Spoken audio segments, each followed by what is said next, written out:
আসসালামু আলাইকুম প্রিয় শিক্ষার্থী বন্ধুরা।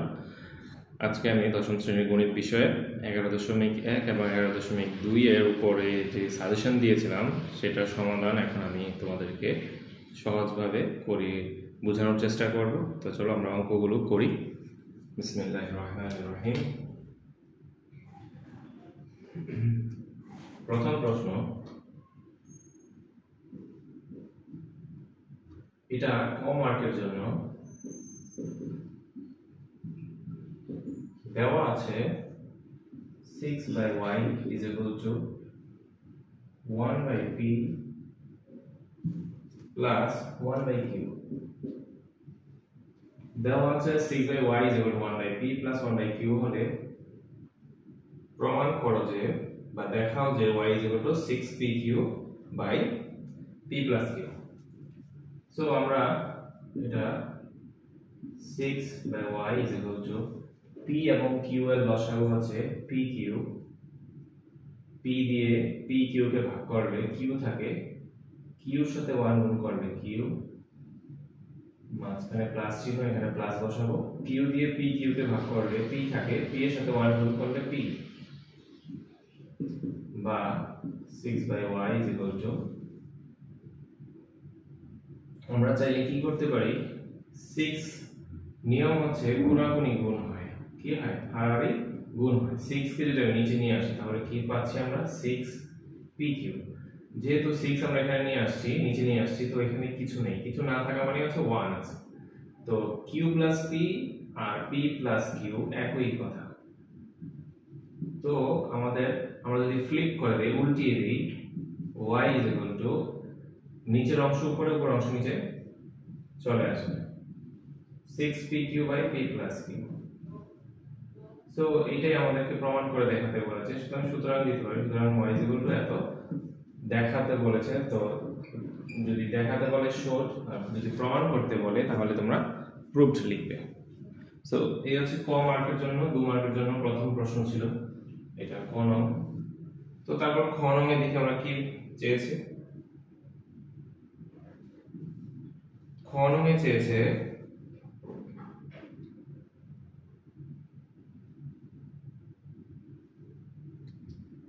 তো আমরা ক হতে প্রাপ্ত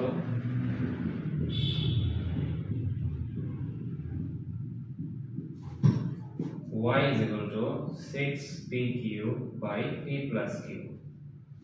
তো আমাদেরকে প্রমাণ করতে হবে এটা, আমি এখানে লিখে দিচ্ছি, প্রশ্নটা তোমাদের কাছে আছে, ভিডিওতেও আছে। প্রমাণ করতে হবে y plus 3p by y minus 3p, maybe y minus 3p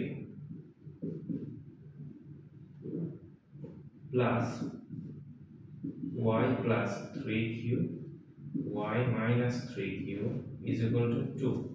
প্রমাণ করতে হবে এইটা সমান সমান, এখান থেকে আমরা 2 বের করে দেখাতে হবে। সো দেওয়া ক হতে প্রাপ্ত y is equal to এত। তো অঙ্কটা এখানে 6pq আছে, 6xy, 6ab, এখানে 8 হতে পারে, 10 হতে পারে, 12 হতে পারে, 14 হতে পারে, যতই থাকুক 2 দ্বারা ভাগ করব আমরা। কি রকম, 6 কে 2 ভাগ করলে কত হয়, 2 গুণ 3, 3 দুগুণে 6, pq, ঠিক আছে, p plus q।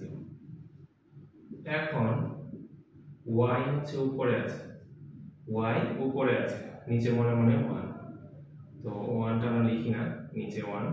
সো আমি যদি এখান থেকে 3p নিয়ে আসি, 3p সমান সমানের ডান পাশে যদি উপরে লবের অংশে যা থাকে সেটাকে যদি আমি বাম পাশে নিয়ে আসি তখন এটা হরে চলে যাবে। বাম পাশে যদি y আমি ওই পাশে নিয়ে যেতে চাই তাহলে এটা অটোমেটিক্যালি লব থেকে হরে চলে যাবে। তো এটা আমরা সবাই জানি কম বেশ, যারা জানো না তা এখন জেনে নাও।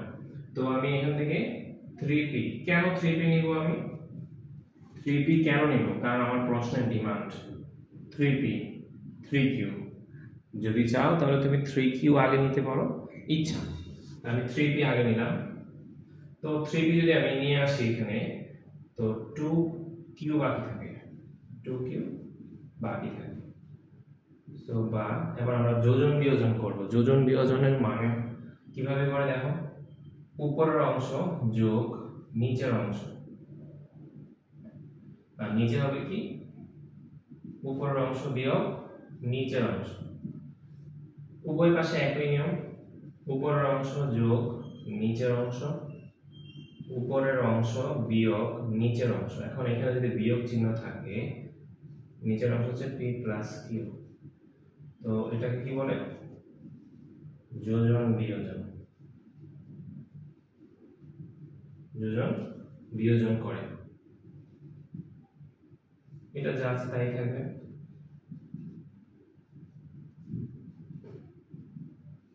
তো আমরা দেখি 2q plus q is equal to 3q plus p, 2q minus p minus q প্লাসে মাইনাসে মাইনাস q।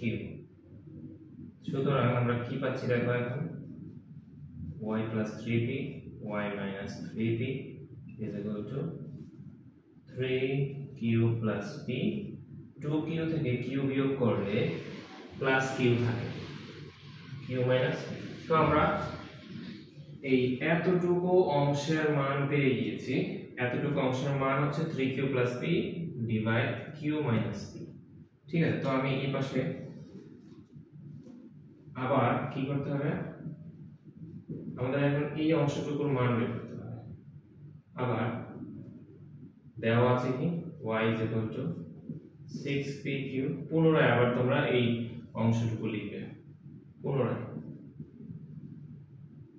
বা একই প্রক্রিয়ায় pq 3 দুগুণে 6 p by p plus q, p plus q, তো দেন y উপরে নিচে আমরা নিয়ে আসবে আবার 3p এনেছিলাম, 3p এনেছিলাম, আবার 3q নিয়ে আসবে পাশে। কেন 3q কেন এনেছি, 3q হচ্ছে প্রশ্নের ডিমান্ড। সো কি বাকি থাকে 2p, p প্লাস q, নিচের অংশে কোনো পরিবর্তন হবে না। একই প্রক্রিয়ায় যোজন বিয়োজন করে উপরের অংশ যোগ নিচের অংশ, উপরের অংশ বিয়োগ নিচের অংশ সমান সমান, এখানেও একই, উপরের অংশ যোগ নিচের অংশ, উপরের অংশ বিয়োগ নিচের অংশ। আমি ডিরেক্ট করলাম মাইনাস q, এটা প্লাস আছে এখানে বিয়োগটা থাকার কারণে এখানে এই চিহ্নটাও বিয়োগ হয়ে গিয়েছে। তো সুতরাং আমরা কি পাচ্ছি, সুতরাং y plus 3q y minus 3q is equal to 2p plus p is equal to 3p plus q। 2p থেকে একটা p বিয়োগ করলে কি পাচ্ছি আমরা, একটা প্লাসের p মাইনাস q। সো আমরা এটার মান পেয়ে গিয়েছি এটা। এখন আমরা লিখব কি দেখো, তো আমরা এখন সুতরাং লিখব এই সম্পূর্ণ ভাগ, আমরা এই সম্পূর্ণ অংশটুকু উঠাবো y plus 3p by y minus 3p plus y plus 3q y minus 3q। তো এখন সমান সমান দিয়ে আমরা এই অংশের মান যা এসেছে সেটা লিখব। এই অংশের মান আমরা কত পেয়েছিলাম, এই যে এইটার মান এটা লিখব আমরা এখন। এইটার স্থলে লিখব 3q প্লাস p, নিচে লিখব q মাইনাস p, তারপরে প্লাস চিহ্ন আছে, এই প্লাস চিহ্ন, এই অংশের মানটা হচ্ছে এখানে আমরা এখানে পেয়েছি। এই অংশের মান যেটা পেয়েছি সেটা হচ্ছে 3p প্লাস q, নিচে হবে p মাইনাস q। সো এবার এই সমান সমান নিচে সমান সমান q মাইনাস p আর হচ্ছে p মাইনাস q, দুইটা কিন্তু একই না। তো আমি এখন কি করব দেখো, q মাইনাস p এর জায়গায় q minus p, 3q plus p। এখন একটা মুখস্থ বিদ্যা আছে, বাট এটা অঙ্কের রুলসের মধ্যে পড়ে না। তো অঙ্ক আমরা যদি এখানে মাইনাস কমন নেই তাহলে একটু 2 লাইন বেশি করতে হবে এবং বোঝার বিষয় আছে। আর আমরা যদি এটা করি যে এখানে q মাইনাস p আছে, এটাকে আমি q মাইনাস p, q টাকে সামনে নিয়ে আসবো, p কে পরে নিয়ে যাব, তো কিউ হয়ে যাবে মাইনাস প্লাসে, পি হয়ে যাবে মাইনাসে। তো এখানে মাইনাস চিহ্ন দিয়ে কিউ কে সামনে নিয়ে আসবো, কিউ মাইনাস পি, উপরে যা আছে তাই থাকবে, চিহ্নটা পরিবর্তন হয়ে গিয়েছে এবং এটা ফ্লিপ, এটা উল্টো কিউ মাইনাস পি হয়ে গেছে। এটা মুখস্থ বিদ্যা। আর এটা জেনুইনলি হচ্ছে এখানে আমরা যদি মাইনাস কমন নিই তাহলে এখানে কিউ মাইনাস পি হবে, পিটা মাইনাস হয়ে যাবে আর কিউটা প্লাস হয়ে যাবে। আর পরবর্তী লাইনে প্লাস আর মাইনাসে মাইনাস হবে। তো আমি এক লাইন বাদ দিয়েছি এখানে। এবার দেখতে পাচ্ছ কিউ মাইনাস পি একই, এই দুইটা লসাগু করলে শুধু কিউ মাইনাস পি হয়। কিউ মাইনাস পি দ্বারা কিউ মাইনাস পি কে ভাগ করলে 1 হয়, 1 এর সাথে উপরের অংশটা গুণ করলে 3q plus P minus Q minus P দ্বারা কিউ মাইনাস পি কে ভাগ করলে 1, 1 এর সাথে উপরের অংশ যোগ করলে গুণ করলে 3p প্লাস কিউ। কিন্তু এখানে সামনে মাইনাস থাকার কারণে চিহ্নের পরিবর্তন হবে। আমি ভেঙে বুঝাই, থাক 3p প্লাস কিউ। ওকে, নেক্সট কিউ মাইনাস পি দ্বারা কিউ মাইনাস পি কে ভাগ করলে 1, 1 এর সাথে উপরের অংশ গুণ করলে 3p প্লাস কিউ হয়। আমি ব্র্যাকেটে লিখেছি 3p প্লাস কিউ, মাইনাসটা এখানে থাকুক, এই মাইনাসটা এখানে বসেছে। তো এখন 3q plus p minus 3p, এখানে মাইনাস এখানে প্লাস, প্লাসে মাইনাসে মাইনাস কিউ। তো এক লাইন যারা সহজে বুঝো তারা আশা করি শর্টকাটে করে ফেলতে পারবে, আর আমি যারা বুঝো না বোঝানোর জন্য আমি এক লাইন বাড়িয়ে করছি। তো 3q থেকে q বিয়োগ করলে 2q, 3p মাইনাসের প্লাসের p একটা, তাহলে মাইনাস 2p থাকে। এখানে 2 আছে, এখানে 2 আছে, 2 কমন নিলে q মাইনাস p, নিচে আছে q মাইনাস p। সো এই অংশ কাটা 2। সো প্রমাণ করতে বলেছে যে এত থেকে 2 বের করতে, আমরা 2 বের করে দেখিয়েছি। তো প্রমাণ যেহেতু প্রুভড, তো এই অঙ্কটা এইভাবে করতে হবে। এবং আরেকটা বিষয় হচ্ছে যে এই অঙ্কটা উল্টো করে আসে, উল্টো ভাবে আসে। এটা আমি সমাধান করে দেখাবো তোমাদেরকে। প্রশ্নে বলবে যে দেওয়া আছে এই সম্পূর্ণ অংশটুকু, দেওয়া আছে এই অংশটুকু সমান সমান 2 হলে প্রমাণ করো যে y is equal to 6pq by p plus q। উল্টো। তো 11.1 এর 10, 11, 12 এবং 13 এই চারটা অঙ্কেরই উল্টো ভার্সন আছে। উল্টো ভার্সনের অঙ্ক বইয়ে যেভাবে আছে এভাবে আমি করেছি। এই 10 নম্বর অঙ্কটা, এটা 11.1 এর 10 নম্বর অঙ্ক, এটা ঠিক বিপরীতটাও আছে, উল্টো ভার্সন আছে। সেগুলো তোমাদেরকে শিখতে হবে, সেগুলো শিখলে এখান থেকে আসলে তোমরা আনসার করতে পারবে। ওকে, তো আমরা পরবর্তী অঙ্কে যাই।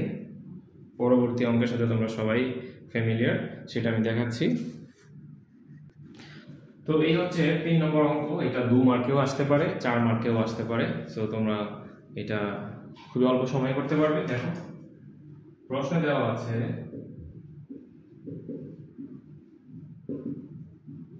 m অনুপাত n is equal to n অনুপাত l। সো অনুপাত মানে ভাগ, বা m উপরে n নিচে, n উপরে l নিচে। সুতরাং আর গুণ ক্রস এটার সাথে এটার সাথে n আর n গুণ করলে n square is equal to ml, অথবা ml is equal to n square. এটা যেহেতু এটা সমান সমান এটা, এটা সমান সমান আমরা এটা লিখতে পারবো। সো দেখাও যে বলেছে, এই জন্য আমরা বাম পক্ষ দিয়ে করব। বাম পক্ষ হচ্ছে n square l square 1 by m cube plus 1 by n cube plus 1 by l cube। এই হচ্ছে বাম পক্ষ। তো আমরা গুণ করি, m স্কয়ার l স্কয়ার সাথে 1 গুণ করলে আমরা ব্র্যাকেট ভাঙবো, ভেঙে আমরা গুণ করব। উপরে হবে m square l square by নিচে m কিউব প্লাস নিচে n কিউব 1 এর সাথে এই তিনটা m স্কয়ার l স্কয়ার 1 এর সাথে গুণ করলে এটাই হবে। সেম একই ভাবে নিচে l কিউব, উপরে হবে m স্কয়ার l স্কয়ার। তো এবার আমরা এখানে n কিউব আছে, এখানে আছে n স্কয়ার ইনটু n স্কয়ারের জায়গায় আমরা যদি কি লিখবো, আমরা ml, ঠিক আছে, ইনটু l স্কয়ার।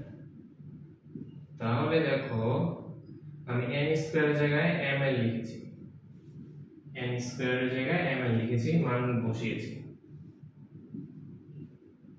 আর এখানে n স্কয়ারের জায়গায় যদি আমি ml লিখি তাহলে কাটাকাটি করতে পারবো না, সো আমাকে লিখতে হবে এইটা এবং এইটা ml whole square, ml whole square করলে n স্কয়ার এবং l স্কয়ার হয়, আর বাকি থাকে n square into n square plus এখানে আমরা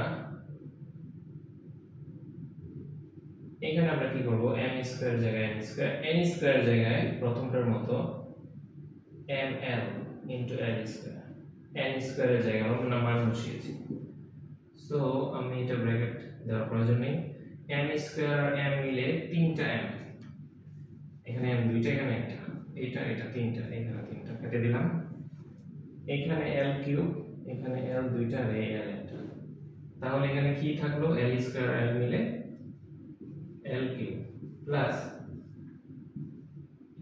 n কিউব, ml এর মান n স্কয়ার লিখতে পারি আমরা, ml এর মান n স্কয়ার লিখতে পারি।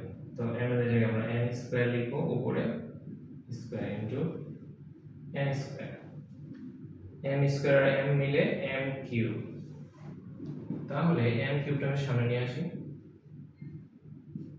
এটাকে সবার লাস্টে নিয়ে দেব সাধারণ ক্ষেত্রে। তো n স্কয়ার আর স্কয়ার মিলে হয় n4, 2 2 গুণ 4, আর এখানে আছে n স্কয়ার, নিচে আছে n কিউব, এখানে n 3টা, এখানে n 4টা, 4টা থেকে 3টা বাদ দিলে একটা থাকে, এখানে n কিউব, ও সরি l কিউব, আমরা n কিউবটাকে সামনে নিয়ে এসেছি আর l কিউবটাকে সবার লাস্টে নিয়ে যাব সাজানোর জন্য। তাহলে n কিউব প্লাস n আর n স্কয়ার মিলে n cube plus l cube. তো এটা আমাদেরকে বলেছে দেখাও যে শুড, সো এইটা আরো একটা পদ্ধতি আছে, এখানে m কিউব প্লাস, এখানে দিয়েছি প্রশ্নটা, সেটা হচ্ছে m4 plus n4 plus l4 1 by m to the power 6। So আমি প্রশ্নটা লিখে দিচ্ছি, তোমাদের প্রশ্নটা লিখে দিচ্ছি আমি, ধরো প্রশ্নটা এইরকম, এখানে বসিয়ে দিই m4 plus n4 plus l4, এখানে হবে 6, সবগুলো হবে 6, এখানেও 6। তো বাম পক্ষ এটা থেকে আমাদেরকে বের করে দেখাতে হবে, এটা হবে m6 plus n6 plus l6, তো সবগুলো এই মানটা আমাদেরকে বের করে দেখাতে হবে। সো একই প্রক্রিয়ায় তোমরা করলে অঙ্কটা সমাধান করতে পারবে। আর এখন আমি দেখো, আমি বানিয়ে প্রশ্ন করতেছি, দেখো যে আমি বললাম যে আমি এরকম ভাবে দিব, দেখো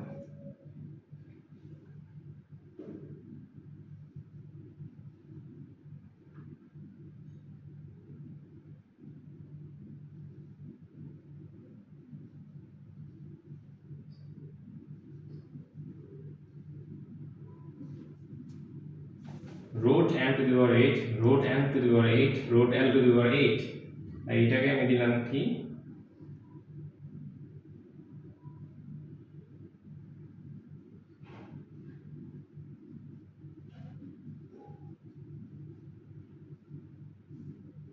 বললাম যে এইটা সমান সমান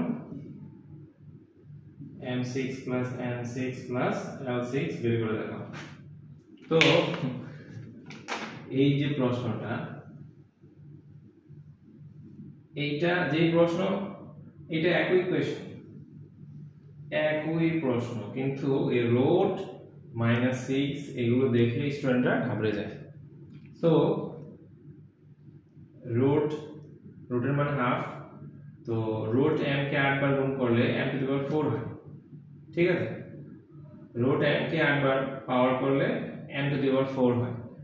so m to the power -6 মানে হচ্ছে 1 by m to the power 6। ঠিক আছে, সো এগুলো তোমরা একটু বেসিক, তো আমি করে দেখাবো পরবর্তীতে যদি সুযোগ থাকে আমি অঙ্কগুলো সলভ করতে থাকি, আরও বানিয়ে তোমাদেরকে অনেক দেখা যাচ্ছে যে বোর্ডে কিভাবে আরও ক্রিটিক্যাল কোশ্চেন হতে পারে, বা অঙ্কের তো নিয়ম একটাই, আসলে প্রশ্নটাকে ঘুরিয়ে দেওয়া হয়। ঠিক আছে, তো আমি একটা নমুনা দেখালাম তোমাদেরকে বানিয়ে প্রশ্ন করে। তো পরবর্তী অঙ্কে আমরা যাই। সো পরবর্তী প্রশ্ন হচ্ছে, দেখো প্রশ্ন বোর্ডে যে c is equal to 28 metre এবং d is equal to 12 metre. যদি COD এর মানকে একটি আয়তক্ষেত্রের দৈর্ঘ্য প্রস্থ বিবেচনা করা হয়, তবে আয়তক্ষেত্রের দৈর্ঘ্য 10% বৃদ্ধি এবং প্রস্থ 20% হ্রাস পেলে আয়তক্ষেত্রটির ক্ষেত্রফল শতকরা কত হ্রাস বা বৃদ্ধি পাবে। সো এই অঙ্কটা বোর্ড কোশ্চেনে খুবই, এই অধ্যায় থেকে যদি অঙ্ক সৃজনশীল একটা দেয় 11.1 এবং 11.2 মিলিয়ে, তখন এই অঙ্কটা অবশ্যই এইটা 80% চান্স আছে আসার ক্ষেত্রে। সো তোমরা এটা খুব মনোযোগ দিয়ে বুঝো, অবশ্যই খুবই গুরুত্বপূর্ণ একটা অঙ্ক। সো দেওয়া আছে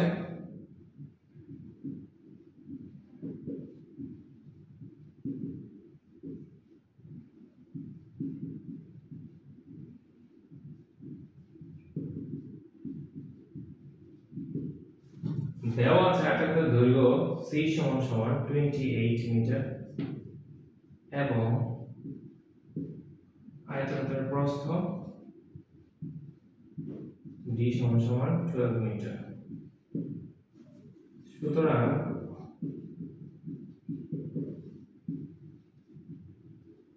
আয়তক্ষেত্রের ক্ষেত্রফল সমান সবাই জানে দৈর্ঘ্য গুণ প্রস্থ,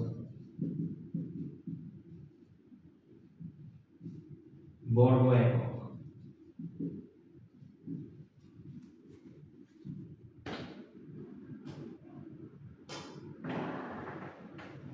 একক। সো আমরা জানি দৈর্ঘ্য কত দেওয়া আছে, 28 × 12 বর্গ মিটার। সো আমরা মাল্টিপ্লাই করি, 18 96 এর 6 হাতে 9 আর 12 24 24 আর 9 33 336 বর্গ মিটার। মেবি আমি মুখে করেছি, তোমরা দেখো 12 24 আর 9 33। সো এত বর্গ মিটার আয়তক্ষেত্রের ক্ষেত্রফল। সো এখন তারা প্রশ্ন বলছে যে আয়তক্ষেত্রের দৈর্ঘ্য 10% বৃদ্ধি, সুতরাং 10% বৃদ্ধিতে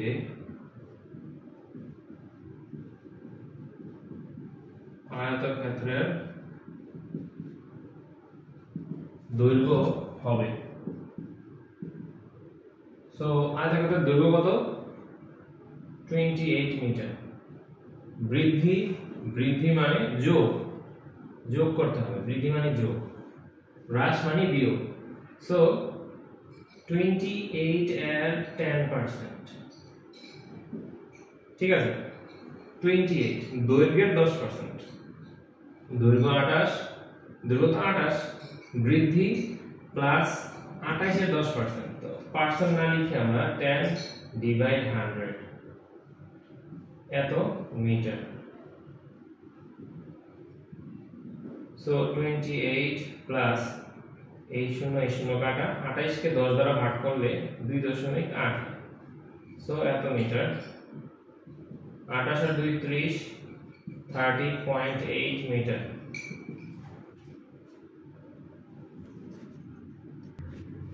সো এই হচ্ছে 10% বৃদ্ধিতে আয়তক্ষেত্রের দৈর্ঘ্য।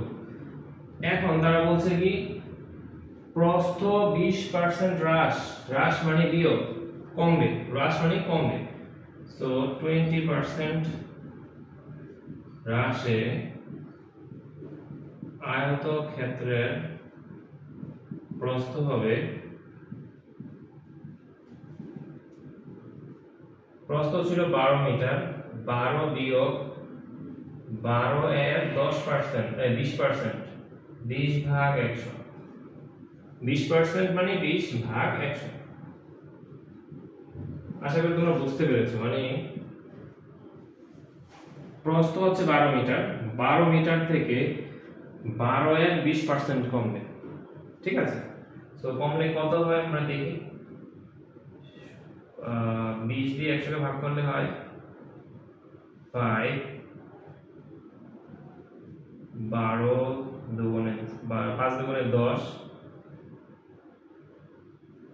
4 5 20। Is it correct? Yes. 12 থেকে 2.4 বিয়োগ করলে কত হয় দেখো, 9.6।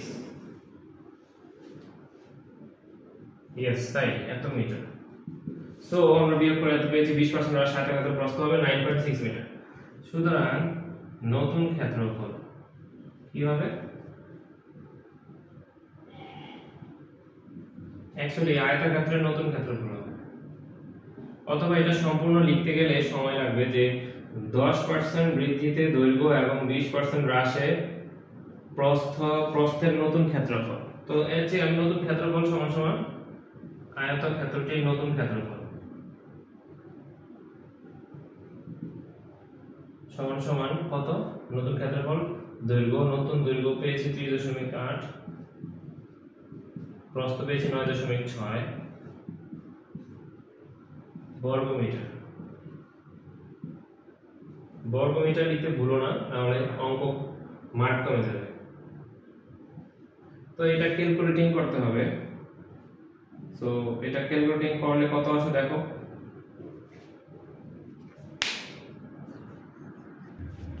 সো এটা গুণ করে পাওয়া যায় 295, 295.68।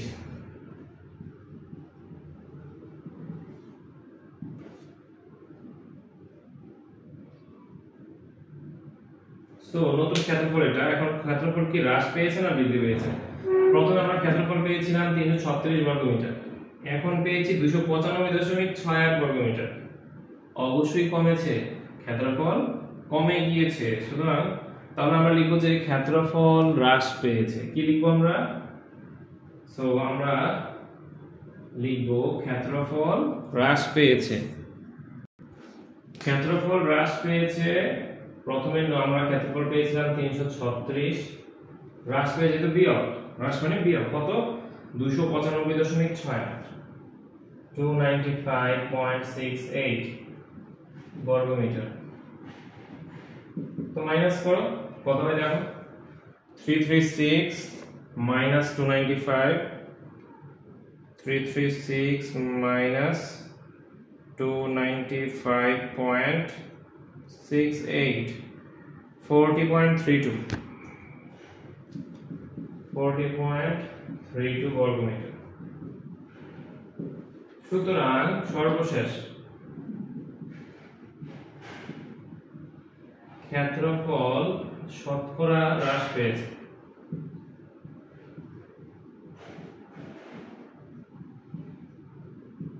এই অংশে এসে সবাই কিছুটা ভুল করে ফেলে, মনে থাকে না, ভুলে যায় যে কিভাবে করব। প্রথমে ক্ষেত্রফল ছিল 336 ভাগ 40, শতকরা যেহেতু 100 দ্বারা গুণ করতে হবে। Sorry, my mistake. ক্ষেত্রফল হ্রাস পেয়েছে কত? 40, এখানে 336। তাহলে আমরা পাচ্ছি কত?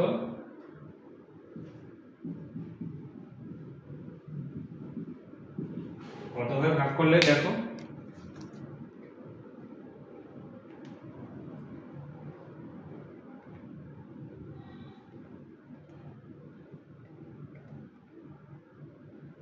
এগারো 11.904, 11.904% বা 11.90%। তো এটাই হচ্ছে আনসার। তো প্রশ্নটা আমি বানিয়ে দিয়েছিলাম, তো প্রশ্নে যা বের হবে তাই উত্তর। একুরেট সংখ্যা বের হবে এরকম আশা করে যে আরে আমার একুরেট বের হলো না, আমার অঙ্কটা মনে হয় ভুল। না, এটা তোমাদের ভুল ধারণা, তোমরা এটা কখনোই করবে না। প্রশ্নে যা চেয়েছে তা সেই অনুযায়ী, অঙ্কের নিয়ম অনুযায়ী তোমরা অঙ্ক করে যাবে, আনসার যা আসবে তাই তোমাদের উত্তর। ঠিক আছে? তো তোমরা বিভ্রান্ত হবে না। আর এসএসসি পরীক্ষা বা টেস্ট পরীক্ষায় একটা অঙ্ক যদি তোমরা করার পরে কেটে দাও, 21 মিনিট এর সময় শেষ, 21 মিনিট ব্যর্থ হয়ে যাবে। তোমরা দেখা যাচ্ছে যে সম্পূর্ণ আনসার করতে পারবে না 7টা সৃজনশীল। তো ঠিক আছে, তো আজকের প্রথম পর্ব 11.1 এবং 11.2 এর উপর প্রথম পর্ব ছিল এতটুকুই আজকে। আর দ্বিতীয় পর্বে থাকবে বাকি অঙ্কগুলো, এবং খুবই গুরুত্বপূর্ণ অঙ্ক এখনও বাকি, অর্ধেক হয়েছে। এবং তোমরা এই যে অঙ্কগুলো আমি আজকে এখন করালাম সেগুলো থেকে তোমরা যে অঙ্কটুকু যদি মনে করো যে না স্যার আমি এই জায়গায় একটু আবার বুঝিয়ে দেন, কমেন্ট সেকশনে অবশ্যই জানাবে, আমি তোমাদেরকে বুঝিয়ে দিব, অবশ্যই বুঝিয়ে দিব। এবং অবশ্যই তোমরা সাবস্ক্রাইব, লাইক এবং কমেন্ট করবে, এই আশা ব্যক্ত করে আজকের পর্ব এখানে শেষ করছি। আসসালামু আলাইকুম।